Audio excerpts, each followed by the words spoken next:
I'm Candy, and I'm clumsy, and I'm slightly foul-mouthed, and I will do my best to contain that when I'm recording. I'm curious about everything, and I have always felt that the way that I see the world is not how most people see it or consider it. So I guess that's what I'll be sharing with you in these recordings. Personal background, I had a considerably crappy childhood. I am from a military family. My father was in the Navy, so we moved around a lot, and that made me grow up rather quickly. Speckle a few life experiences in between. I have been married twice, divorced once. If being divorced feels like dying, I want medicine when it's time to go, because that was terrible. I am now married to my best friend. He aggravates the hell out of me, as he should. But I got lucky the second time around. I have 2 teenage children, and I have a toddler-age child, and they are a lot. I love each of them deeply and unconditionally for who they are and who they will be. But damn if they don't tire me out. So what makes me an expert? Absolutely nothing. I have no clue as to what I am doing. I have been winging it since the 80s. Or maybe even sooner. Who knows? I am very aware of all of the things that I don't know, but it doesn't prevent me from trying new things or asking questions. I screw up a lot. I put my foot in my mouth. I'm empathic. I'm empathetic. I make a lot, if not all, of my major life decisions solely on intuition. I feel other people's feelings, even if they're miles away, even if I've known them once. Because I'm very passionate, I sometimes have trouble controlling my feelings. And that is going to be a work in progress probably for the rest of my life. As far as certifications and degrees, I have a master's degree in metaphysical science and philosophy. And it really is a fancy piece of paper that says, I know that I don't know. But I am willing to question it all. I also am obtaining my degree in communications. And prior to that, I had certifications in tuning fork sound therapy, color therapy, feng shui, reflexology. Man, what else have I done? And I wrote a thesis to become a nutrition educator way long ago. About a decade or more so now. So most of that information is probably old.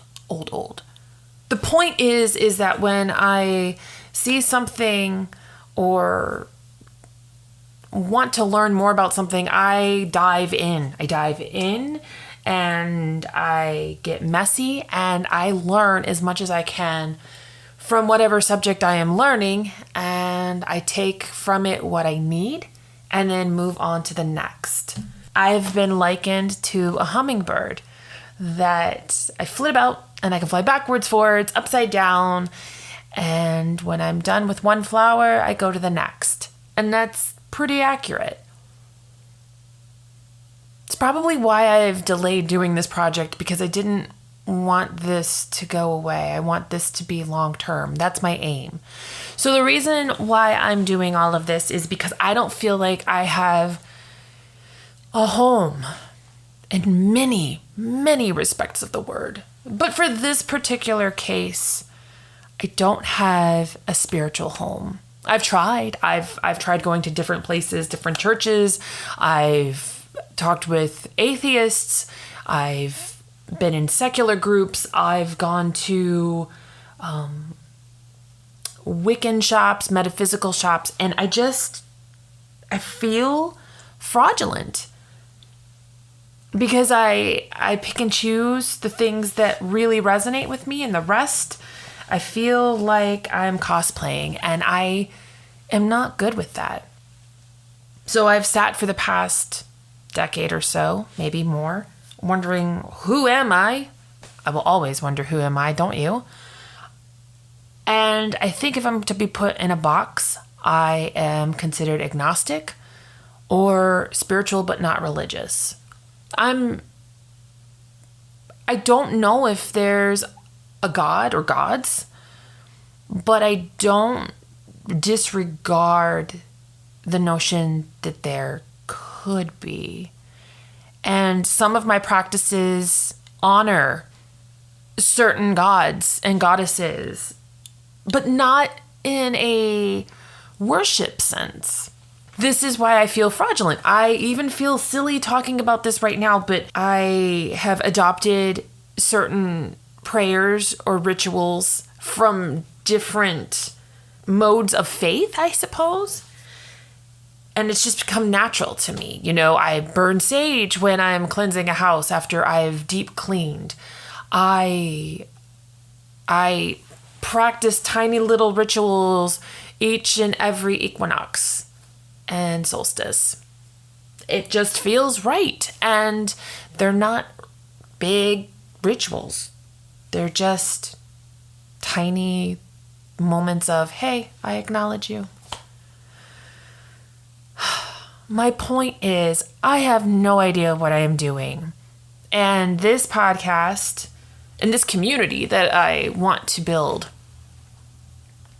is going to look like that. It's going to look messy. It's going to look like when a toddler is creating art. It makes absolutely no sense. Why the hell did you color yellow over the blue, over the green in the same spot? But eventually, I think after talking it out with you, over time, some of it might make sense. Maybe we'll discover patterns together. Maybe we'll create something together that doesn't already exist, or maybe you'll recognize who you are through my utter confusion, and that is fantastic. So if my expertise is good enough, and if you haven't gotten sick of the sound of my voice yet, I invite you to continue listening to whatever comes out of my mouth, and I hope that you are entertained. I hope that you learn something, and feel free to comment, feel free to suggest things to talk about. So with that, be playful, be kind to yourself, and stay curious.